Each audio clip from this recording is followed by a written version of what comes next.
Bleu et du CAB. Bleu, blanc, noir. Bonsoir à toutes et à tous. Bleu, blanc, noir ce soir avec le talonneur Louis Acosta et le deuxième ligne Victor Lebas au programme de ce BBN. Le match héroïque de samedi face à Clermont. Une victoire synonyme de maintien, je crois qu'on peut le dire, pour le CAB. Brive où l'infirmerie s'est monstrueusement remplie. Alors avec quelle équipe finir la saison? Avec quelle équipe aller à Basse dimanche pour le quart de finale du Challenge européen? On parle de tout cela jusqu'à 20h sur France Bleu Limousin.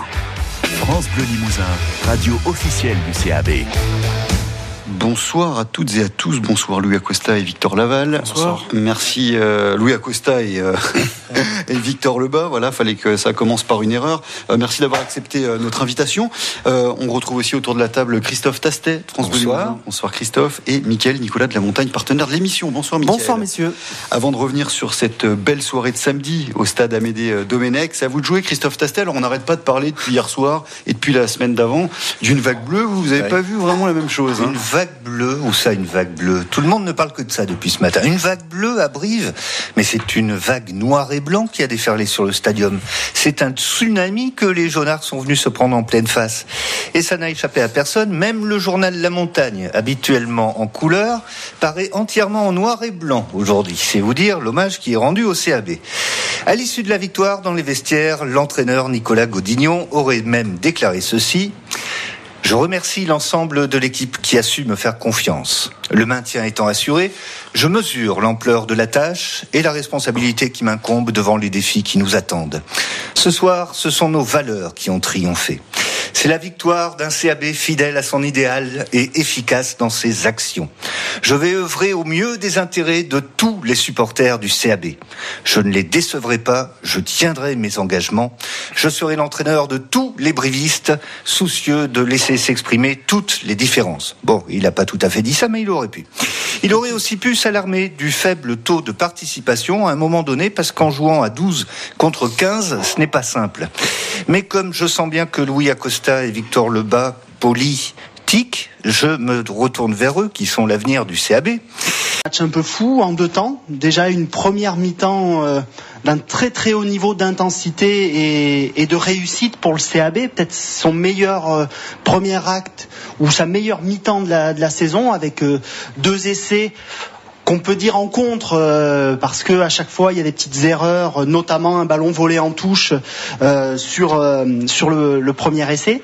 Voilà, Radiké Diké qui va derrière la ligne, Gaëtan Germain juste avant la mi-temps, après un choix un petit peu étonnant de Clermont, qui avait une pénalité tentable malgré le vent et qui a décidé de jouer en touche, qui se fait contrer, et ça fait 23 à la pause, alors qu'on aurait pu avoir un score de 13-6. Ouais, c'est le tournant, c'est le tournant, le premier gros tournant, parce que derrière, les Clermontois, malgré tout, même en jouant pas leur meilleur rugby, réussissent à revenir et à titiller longtemps les brivistes. Un mot sur cette première mi-temps complètement folle?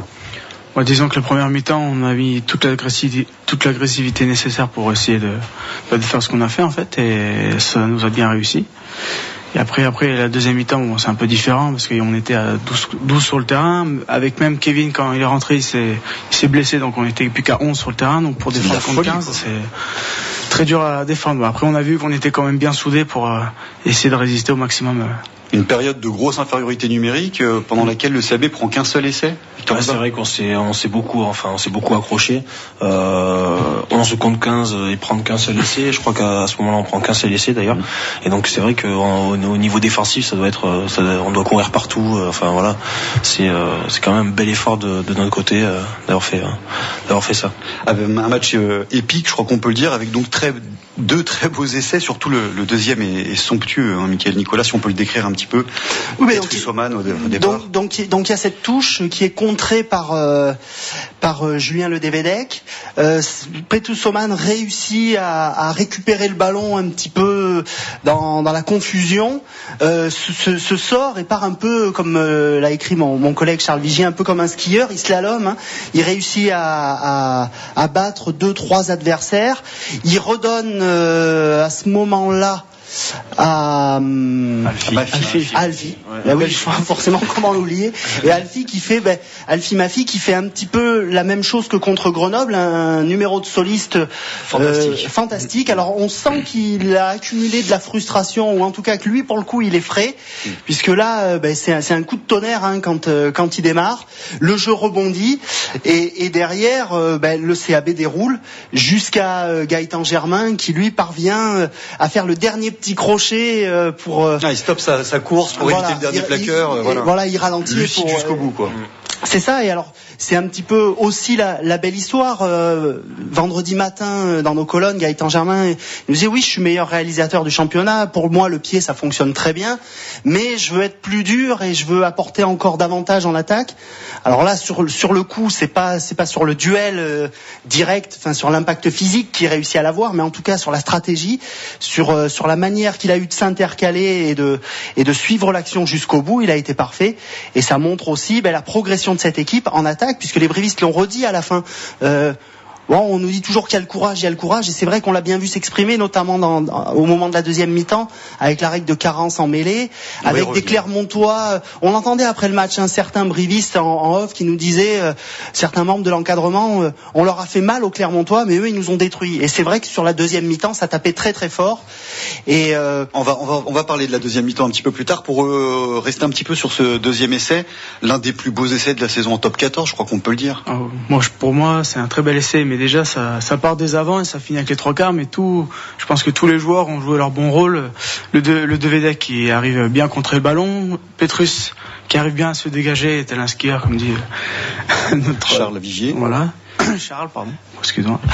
Et après qui arrive à aligner une belle chistera pour Alfi.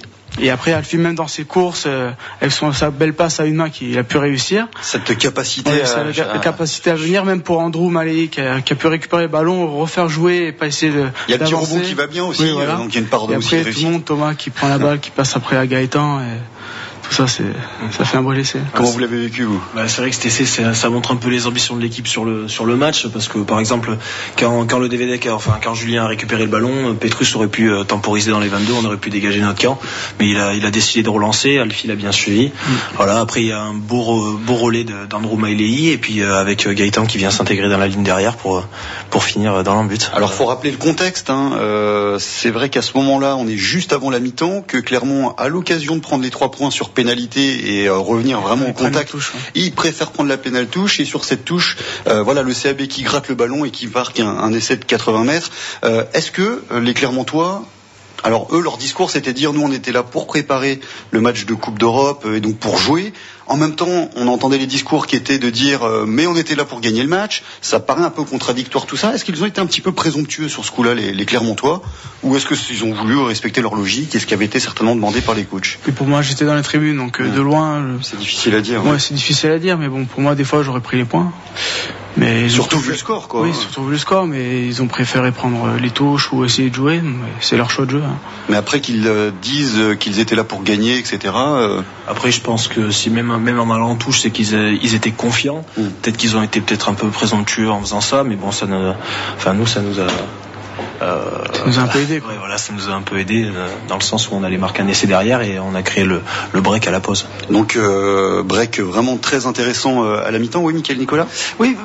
On peut le dire qu'ils ont été présomptueux, et même que compte tenu du niveau d'intensité du début de rencontre, parce que certains avants brivistes nous le disaient après, ils nous ont dit oula, mais quand on a vu le début, on a essayé un peu de lever le pied quand même, parce que ils se sont bien rendus compte, les brivistes, qu'ils tiendraient pas à ce rythme-là, qui est un rythme plus habituel pour Clermont. Et bizarrement, la lucidité, elle a été du côté des brivistes. Il y a ce choix à ce moment-là. Le jeu impose presque de tenter, parce que au pire, même en ratant et en restant à 13-3, il y a un renvoi, il y a une munition supplémentaire avec une petite ou une cinquantaine de secondes à jouer, la possibilité peut-être de récupérer une pénalité. Et il y a un autre choix extrêmement étonnant, c'est au moment des 2 cartons. Certes, peut-être que les Clermontoises disaient qu'ils allaient récupérer un essai de pénalité à ce moment-là, mais à la suite de ces mêlées, ils décident de prendre la touche, alors qu'ils étaient à 5 mètres de la ligne. Ils auraient pu reprendre mêlée, et s'ils prennent mêlée à ce moment-là, la carence s'applique à ce moment-là et pas 3 minutes plus tard.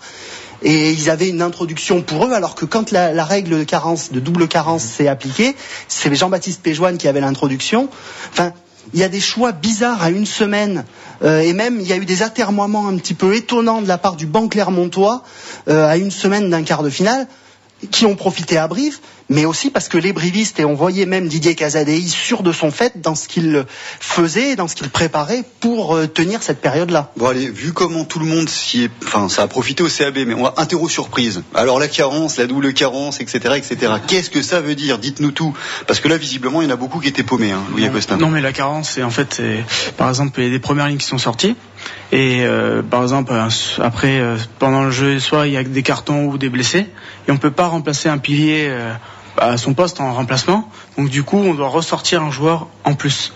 Et après, les mêlées sont simulées du coup comme il y a eu ce week-end, quoi. Et la double carence, c'est parce que les deux piliers en plus ont pris 2 cartons jaunes sur le coup là, et on pouvait pas remplacer quelqu'un, parce que Carlen était sorti sur blessure surtout, et Kevin après quand il est rentré, il s'est blessé. Donc. Alors évidemment que les blessés ça arrange pas le CAB, mais le fait de devoir faire des mêlées simulées à ce moment-là face à Clermont, est-ce que quelque part ça a pas un peu arrangé les affaires de Brive? Ça nous a arrangé, disons, quand ils ont pris la touche.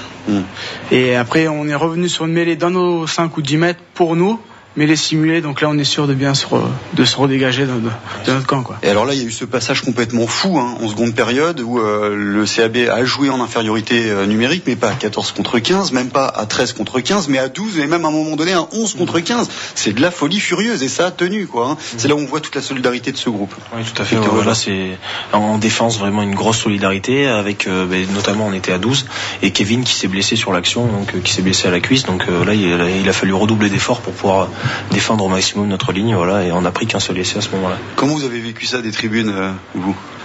Pour moi, j'étais un peu pas stressé, mais je regardais ça à toute allure. Enfin, j'étais sur le banc, dans les tribunes, j'étais debout, j'essayais de voir ce qui pouvait se passer, mais bon, pour moi, c'était un bon moment à passer, quoi. Ouais, c'est très stressant quand même. Hein. C'est vrai que ça devait de voir ça dans les tribunes. Stressant pour les supporters aussi de voir l'équipe à 11 contre 15 et le score qui rétrécissait un petit peu. Donc Clermont qui revenait un peu sur Brive, donc c'est vrai que ça devait être inquiétant aussi pour les supporters. Des moments comme ça, on n'en vit pas beaucoup. Un tel écart de nombre de joueurs. Michael Nicolas, vous vouliez dire quelque chose? Ça fait finalement un peu penser, alors les blessés en plus, mais au match contre Oyonnax la saison dernière à domicile, en termes d'intensité. Et c'est vrai que ce qui était préoccupant, c'est surtout que les Brévistes, ils ont très rapidement commencé à perdre des joueurs. Alors Guillaume Ribes, donc d'abord Ryan Swanpool. Guillaume Ribes, lui, est sorti pour un protocole commotion. Il est revenu sur le terrain, mais on se demandait avec des Clermontois qui tardaient à coacher, et c'est peut-être au final l'erreur de trop pour eux. Parce qu'en plus ils ont laissé des joueurs très longtemps sur le terrain en vue d'un quart de finale des possibles titulaires, mais il y avait cette appréhension de se dire le banc clermontois va faire la différence. Ça n'a pas été le cas, même si les Clermontois sur la fin ont poussé très très fort et qui sont ils terminent à 2 points, mais c'est vrai qu'il y a cette dernière action où Elvis Vermeulen, un des remplaçants justement, rate sa passe en touche, mais c'est aussi peut-être pour ça que dans un derby à guichet fermé, le stadium s'est pas plus enflammé. Il y avait vraiment une tension très forte en deuxième mi-temps. Parce qu'il faut le dire, quand il y a eu énormément de joueurs absents sur la pelouse, le CAB a limité la casse. Après derrière il y a de la fatigue qui s'installe, c'est difficile face à l'intensité, au défi physique imposé par les Clermontois, et au final ils ont quand même réussi à gratter et à refaire leur retard, pas suffisamment pour passer devant, et c'est tant mieux, mais la fin de match super tendue, encore une fois. Louis Acosta. Oui, très tendu, mais après nous on a bien su retarder les ballons, plus les Clermontois mettaient du temps à marquer, à faire des choses, plus le temps y passait. Donc pour nous c'était on sentait que c'était ça le jeu, c'était tenir le plus longtemps possible, quoi. Surtout à 11 ou 12, il faut vite plaquer, pas rester dans les rugs, vite redispatcher sur la ligne, mais on peut pas trop rester à terre, mais il faut être très fort physiquement auprès, plus après s'écarter pour bien défendre, faire l'effort rapide de se relever à chaque fois. Et en fin de match, 60e, 1 heure de jeu, pour ceux qui ont démarré, c'est toujours difficile. Mais au final, c'est une victoire, et c'est là l'essentiel, 26 à 24 sur Clermont. 55 points, maintien assuré, 99,9%. On va pas partir et allumer les calculettes, mais bon là, il y a plus de suspense, Mickaël Nicolas. Je m'avancerai pas sur le pourcentage, mais c'est vrai qu'il faudrait qu'Oyonnax, alors Oyonnax a 4 matchs à jouer, mais il faudrait surtout que Bayonne gagne quasiment ses 3 derniers matchs. Il y a 11 points avec 3 victoires. Bon, ils seraient à 12, ils vont peut-être pas bonifier leur Il faudrait succès. que Brive ne prenne pas un seul point. Il faudrait que Brive ne prenne plus de points. Quand on sait que Bayonne va recevoir le Stade Français qui vient de perdre et qui est sorti des 6 premiers, et que tous les gros en fait, et d'ailleurs les équipes du bas de tableau, Brive étant plus au milieu, mais va aller à Toulouse, et que les gros en ce moment montent en puissance, mais de manière incroyable depuis 2 semaines. On peut penser que, oui, vraisemblablement, il va plus rien se passer maintenant. Sinon, il y a un dernier match sur la pelouse de Biarritz où il y a une revanche à prendre. Il y a un déplacement à Biarritz qui essaye de jouer un peu son va-tout, de sauver l'honneur. Puis il y aura surtout la réception d'Oyonnax, mais vraisemblablement lors de la prochaine journée, les choses devraient être, Brive devrait être fixé et le maintien assuré dès la prochaine journée. Alors le gros bémol, et Nicolas Godillon, l'entraîneur en chef du CAB, l'a souligné à la fin du match, très heureux d'avoir décroché ce maintien. Personne l'a donné à cette équipe de Brive. On rappelle, et ça Nicolas Godillon il a à cœur de rappeler qu'avant la saison il y a 13 coachs sur 14. On se demande bien qui est le 14e. Voyez Brive redescendre en Pro D2. Donc là c'est un joli pied de nez à l'ensemble des autres équipes du top 14 et de leurs entraîneurs. Le problème, le bémol, c'est qu'il y a beaucoup de cas, 7 joueurs blessés dont 3 sérieusement. C'est Ryan Swanepoel qui a la jambe cassée, fracture du coude. Enfin là ça reste à déterminer, mais bon, il s'est retourné le coude. On va y revenir sur cet épisode pour Petrus Oman. Le genou pour François Darros, ça fait cher. Pat Bernard. Pat Bernard, autant pour moi. Ça fait cher payer, en tout cas, ça c'est sûr, Victor Lebas. Ouais, c'est vrai que sur le match, ça a été, il y a eu beaucoup d'engagement et tout, ça a été très difficile. C'est sûr qu'en finissant, en étant à 11 contre 15, les impacts étaient d'autant plus durs. Et c'est vrai que les joueurs en ont payé le prix fort en ayant quelques blessures, quoi. Voilà. Alors l'image très très difficile, c'est celle de Petrus Oman. De Pat Bernard, je vais y arriver. Non mais il serait temps que j'aille me coucher après. Pat Bernard avec ce coup de retourné. Moi je l'ai regardé via la télé. On entendait donc ce qui se passait sur le terrain. C'est les cris de douleur qui faisaient froid dans le dos. Comment vous avez vécu ce moment-là? Parce qu'on sait qu'il y a beaucoup de casses en rugby, que c'est un sport de contact, un sport physique, mais là c'est très dur. Et pour moi, je l'ai vu des tribunes, donc du coup, j'ai essayé de regarder sur l'écran géant ce qui s'était passé, mais c'est sûr que quand on voit une action comme ça, c'est toujours difficile à regarder, mais on verra Pat bientôt, il va se faire opérer sûrement, et ça ira mieux, mais ouais. C'est sûr, c'est toujours difficile. Oui, voilà. Donc moi, je l'ai vu à la télé. Et bon, c'est vrai que sur le coup, on a du mal à distinguer ce qui s'est réellement passé, mais en entendant les cris de Pat, ça faisait plus de doute.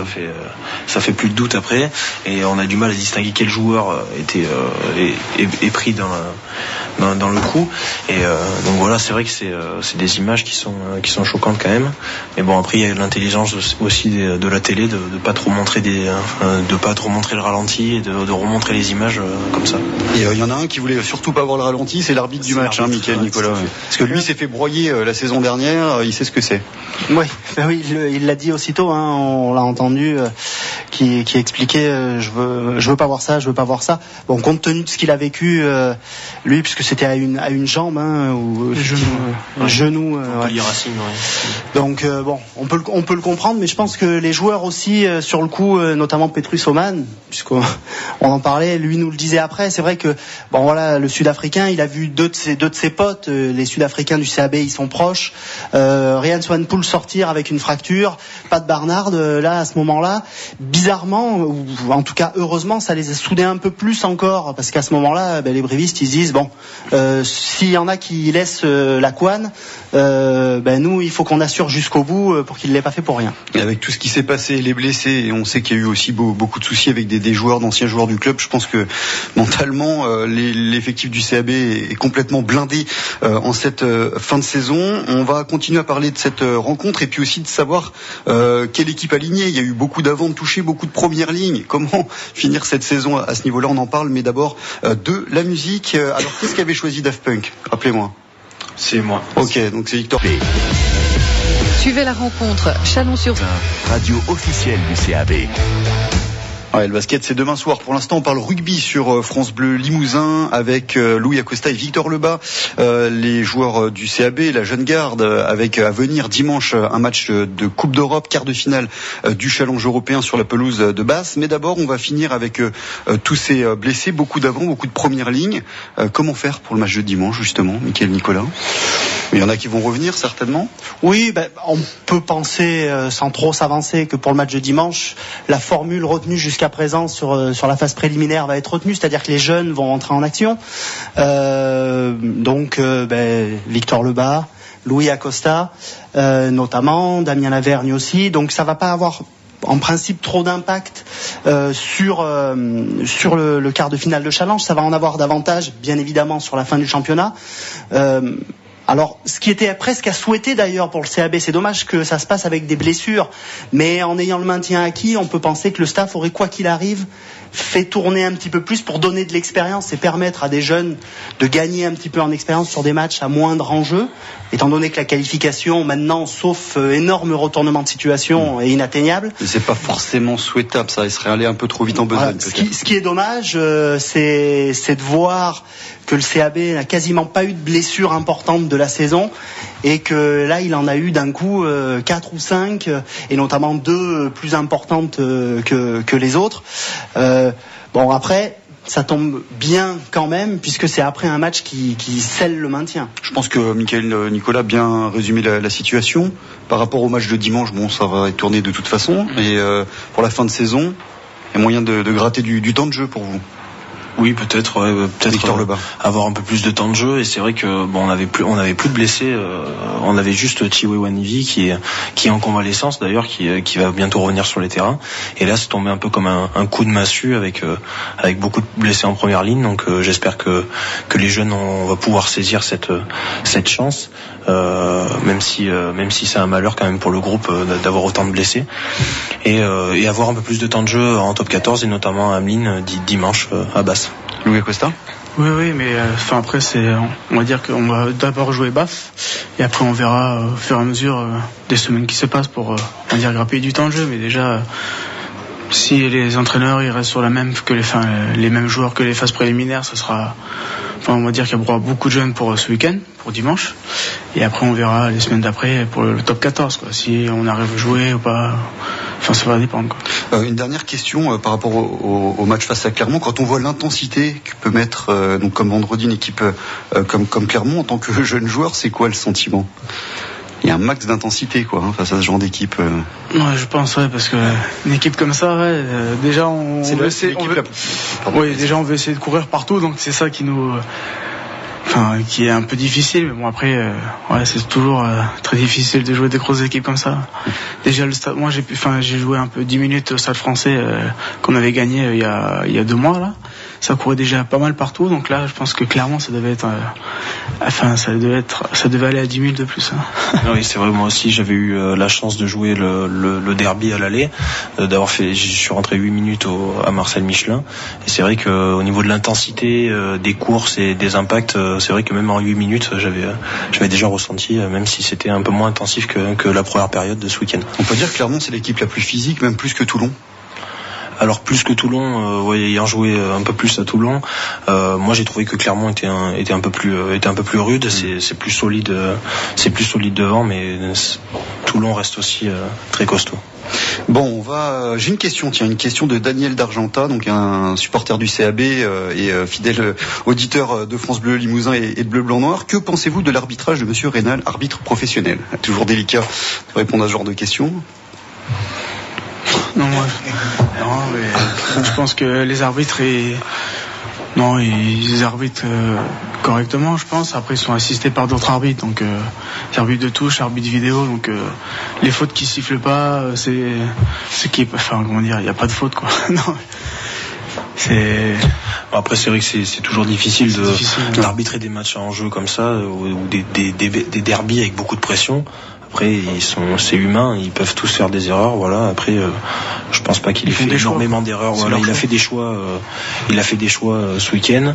Peut-être que le deuxième carton jaune pour Goterzi, je vais le dire, ou c'est pas de Barnard, je sais plus.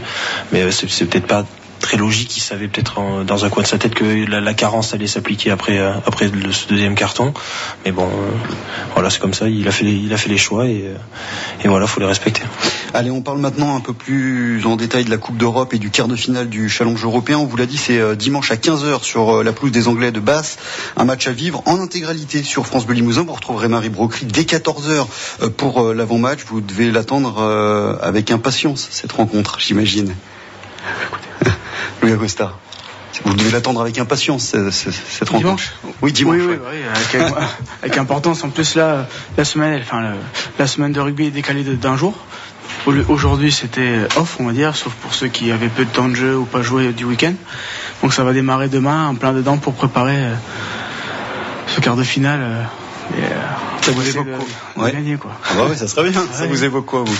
C'est un premier quart de finale à haut niveau, donc c'est vrai que c'est un gros match. Voilà, je l'attends avec impatience. Il y aura une bonne pression, ouais. Voilà, il y aura une grosse pression, un bon public. On sait que le public anglais a une certaine ferveur aussi, donc ça va être un beau match de rugby. Juste pour faire un tout petit peu de géographie, donc Basse c'est au sud du Pays de Galles, à une vingtaine de kilomètres de Bristol, et puis c'est un club au palmarès rutilant, 10 coupes d'Angleterre, 6 titres de champion, le dernier en 96, c'était l'époque faste de ce club-là. Ils ont quand même terminé finaliste de leur championnat en 2004. Il y a eu 2 victoires en Coupe d'Europe, une en H-Cup en 98 et une fois en Challenge européen en 2008. Donc c'est pas si vieux que ça. Donc c'est peut-être pas le Basse des années 90, mais ça reste un très très gros client. Oui, très gros client. En plus, il y a 2 semaines, ils avaient battu les London Irish. Et ce week-end, ils ont perdu, je crois, mais ils ont fait contre Sale. Mais ils ont fait tourner, je crois, pas mal de joueurs cadres. Donc on verra l'équipe qu'on aura dimanche à Bath en Angleterre. Et pour dire qu'ils vivent une belle saison, ils sont actuellement 4e de leur championnat, donc en position de se qualifier pour les phases finales. À 4 journées de la fin de la saison régulière, ils sont à 12 victoires, 1 nul, 5 défaites. Donc ils sont en forme cette saison. Ils sont en bonne position cette saison en Angleterre. Ils font de très gros matchs, surtout à l'extérieur, avec ce 44-23 au London Irish la semaine dernière. Bon là, ils restent sur une défaite à domicile contre Sale. Donc je pense qu'on sera tourné au tournant. Donc il va falloir se préparer au maximum pour faire le meilleur match possible. Maintenant, eux aussi vont peut-être faire tourner un petit peu, vu leur position en plus en championnat, Michael Nicolas. Non, je pense pas. Je pense que c'est devenu pour eux un objectif. D'accord. Ce challenge européen. Et que, à mon avis, justement, ils ont fait tourner aussi ce week-end un petit peu en prévision. En vue de ce match, c'est l'inverse. Ouais, donc ça va être un très très gros rendez-vous pour Brive. Et en face, il y a effectivement beaucoup de volume, beaucoup d'intensité, notamment avec des joueurs comme Aben Danone, qui a signé à Clermont et qui sera Clermontois l'année prochaine, qui joue à l'arrière et qui est un joueur très très rapide, très imprévisible, et on peut s'attendre, si on regarde leurs scores en Angleterre, mais aussi en challenge européen, ils avaient passé je crois 8 ou 9 essais à Bordeaux, qui avaient certes plus rien à jouer, mais lors du dernier match de poule, ça pique. C'est une équipe qui envoie du jeu, donc les brévistes sont prévenus. Alors c'est peut-être un petit peu tôt, mais leur force là, a priori, leurs éventuelles faiblesses, Louis Acosta. Oula, bon. Difficile à dire, mais non, mais dans les secteurs de mêlée fermée, touche, ils sont pas mal, quoi. Donc du coup, il faudra essayer de nous surpasser un peu et essayer de les dominer dans les secteurs-là pour nous faciliter le jeu arrière. Et après, comme a dit Charles, les 3 quarts, les 15. Michael, pardon. Putain. Pardon. C'est pas grave. Non, mais pardon. Et ils ont aussi de bons 3 quarts, donc avec le 15 qui joue, faudra essayer de restreindre leur jeu, quoi. Il y a un petit peu d'appréhension, ou au contraire c'est motivant, on se dit bon, on va faire, c'est pas grave, vous inquiétez pas. Ou au contraire on se dit non, c'est stimulant et on a envie de montrer notre meilleur visage. Mais on a envie de montrer notre meilleur visage, mais c'est sûr c'est très motivant de jouer face à une équipe comme celle-ci. Après il y a des joueurs qui sont très costauds aussi, comme Matt Bannan par exemple, qui joue à l'aile mais qui jouait 2e ligne avant. Donc c'est un joueur très physique, très costaud. Après devant, je connais pas très bien l'équipe de Basse, mais j'aurai le temps de me renseigner cette semaine pour pouvoir préparer au mieux le match dimanche. Et on vous rappelle que ce match sera à vivre en intégralité sur France Bleu Limousin. Rendez-vous dimanche à 14h pour l'avant-match avec Marie Brocry, et puis début de la rencontre à 15h. Et un petit mot sur les espoirs. Victor Lebas, vous êtes le capitaine des espoirs. Peut-être faire un petit point sur le championnat. Alors on rappelle que vous êtes monté de division 2 dans première division de l'année dernière. Là vous n'avez pas pu vous qualifier. Un petit mot sur la saison, comment ça se passe? Mais sur la saison, on a eu des hauts et des bas, un peu comme toutes les équipes. C'est vrai que les phases de poule de Ameline Cup, avec beaucoup de jeunes qui sont montés en pro, n'ont pas permis de gagner beaucoup de matchs en espoir. C'est vrai que ça a diminué un peu le groupe. Donc c'est vrai que le fait de changer de groupe régulièrement comme ça à cause de la Ameline, c'est vrai que ça nous a un peu porté préjudice. On a su relever la tête, on fait de très bons matchs dernièrement. Bon, ça suffira pas pour se qualifier, mais bon, je pense que c'est une saison très encourageante pour l'avenir et pour la saison prochaine notamment. Ouais, l'idée c'est il y a les résultats, ça compte, mais pour les équipes de jeunes, c'est de progresser tout le temps. Vous sentez qu'il y a une progression? Oui, il y a une très grosse progression. Le staff essaye d'intégrer au maximum le maximum de joueurs qui peuvent monter de Réchelle, de Crabos, pour préparer au mieux la saison prochaine, par exemple, avec cette règle de carence qui arrive un peu comme un coup de massue également. Donc c'est vrai que là c'est une bonne saison malgré le fait qu'on se qualifie pas. Alors Victor Lebas, vous n'êtes pas le capitaine par hasard, parce que vous avez fait tout votre parcours rugby au CAB. Je crois que vous avez commencé à l'âge de 5 ans. Voilà, j'ai commencé à 5 ans en mini poussin, et donc j'ai fait toutes les catégories jusqu'à professionnel cette année. Voilà, donc pour moi c'est un rêve qui se réalise. Tout va un peu très vite, mais bon, je compte bien m'adapter. Et on rappelle que vous avez re-signé, Voilà, tout récemment, pour 2 ans. C'est une fierté, j'imagine. Oui, surtout quand on a commencé tout binot comme ça. Oui, voilà, c'est sûr. C'est mon club de cœur, donc c'est vrai que c'était très important pour moi de pouvoir signer ici, et voilà, donc j'en suis très fier. Alors après, au-delà du challenge européen, la fin de saison, on en a parlé un petit peu tout à l'heure, ça peut être l'occasion de donner du temps de jeu aux plus jeunes joueurs de l'effectif, ou ceux qui ont un petit peu moins joué, ceux qui ont été longtemps blessés, qui sont sur le retour. Puis l'idée c'est de se faire plaisir aussi maintenant, avec un peu moins de pression quand même. Oui, Acosta. Je pense que là, les matchs à venir, ils vont être un peu plus libérés, même si on voudra toujours gagner nos matchs et faire ce qu'on a à faire. Mais je pense que oui, on pourra plus jouer, faire du jeu, pas rester sur des phases réduites, quoi. Essayer de développer plus de jeux comme qu'on a fait contre Clermont, quoi. Pas dans les 22 mètres, dégager en touche, ou essayer de jouer et trouver des failles un peu partout, quoi. Maximum. Oui, c'est vrai que on va jouer un peu plus libéré, tout en se faisant plaisir, voilà. Donc c'est vrai que va falloir se faire plaisir sur le terrain, voilà. Et dégrader du temps de jeu, continuer à progresser, aller dans une poignée de minutes. Ça va être les cartons blancs, les cartons noirs, coup de cœur, coup de gueule. Je vous laisse réfléchir pendant ce temps-là sur l'actualité du rugby en général ou du CAB en particulier, c'est à vous de voir. En attendant, on va écouter le choix de Louis Acosta. Officiel du CAB. C'est Bleu, Blanc, Noir avec Louis Acosta, Victor Lebas sont avec nous. C'est l'heure des cartons blancs, cartons noirs, coup de cœur, coup de gueule sur l'actu du rugby, du CAB. Et on commence avec vous, Louis Acosta. Non, pour moi, carton blanc pour le CAB, c'est victoire en professionnel vendredi soir contre Clermont-Ferrand. Et pour nous, en espoir, hier, contre Grenoble, on a fait un bon petit carton. Ça fait plaisir. Très bien. Carton noir, un coup de gueule. Carton noir, c'est plutôt pour les blessures de Pat, Soigny. Il y a François aussi, Kevin. Donc il y a plein de blessés, Mala, qui sont aussi blessés un peu au genou, je crois. Donc ça, avec un bon succès, donc contre Clermont de victoire, et déçu un peu par les blessures, quoi. Très c'est bien. Mauvais, quoi. À vous, Victor Lebas. Moi, carton blanc, pas très original, mais le fort probable maintien du CAB en top 14. Donc c'est vrai que là on est très bien engagé pour se maintenir en top 14, donc c'est très bien pour le club et pour la ville notamment.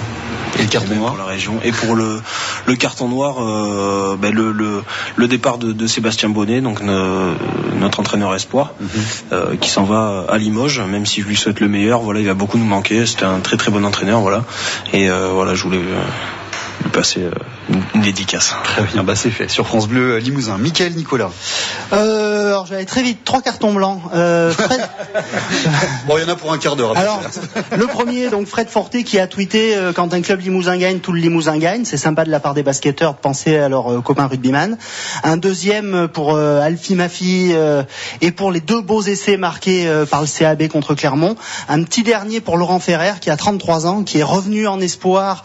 C'est pas tous les joueurs de son âge qui accepteraient de jouer en espoir le week-end pour bien préparer le quart de finale de Challenge européen, pardon, à Bath. Ouais. Carton noir, les blessés et l'image impressionnante de Pat Barnard qui se tord de douleur. Et deuxième carton noir pour les Clermontois parce que ils ont fait des choix quand même surprenants à leur niveau. J'espère que ça va leur servir de leçon pour leur quart de finale de H-Cup. Vous avez vu comment il est, Mickaël Nicolas, vous lui donnez 2 cartons, il en prend 5. Allez, Christophe Tastet pour conclure. Carton blanc pour le 20-3 de Brive face à Clermont à la mi-temps. J'ai pu éteindre la radio et aller me coucher. Et carton noir au cauchemar que j'ai fait ensuite, on se prenait 21-6, dis donc. Merci à vous, Christophe Tastet, France Bleu Limousin, Mickaël Nicolas de la Montagne, Pierre Rousseau de l'autre côté, là, du côté des manettes. Merci beaucoup. Et puis bien sûr nos invités, Louis Acosta, Victor Lebas, on vous souhaite plein de bonnes choses pour la fin de saison. Et puis pour les années à venir, c'est déjà la fin de ce Bleu Blanc Noir. Si vous avez loupé le début de l'émission, ce sera en ligne dans quelques minutes sur notre site francebleu.fr. Prochain rendez-vous sport sur France Bleu Limousin dès demain soir avec du basket. La course au play-off et à la première place continue pour le Limoges CSP, mais ça va être compliqué sur le parquet de Chalon, équipe en très grande forme. Prise d'antenne 20h05, début du match en compagnie de Frédéric Weiss, notre consultant basket, à 20h50. Dans quelques secondes, un peu de musique et ensuite place aux infos. Belle soirée sur France Bleu.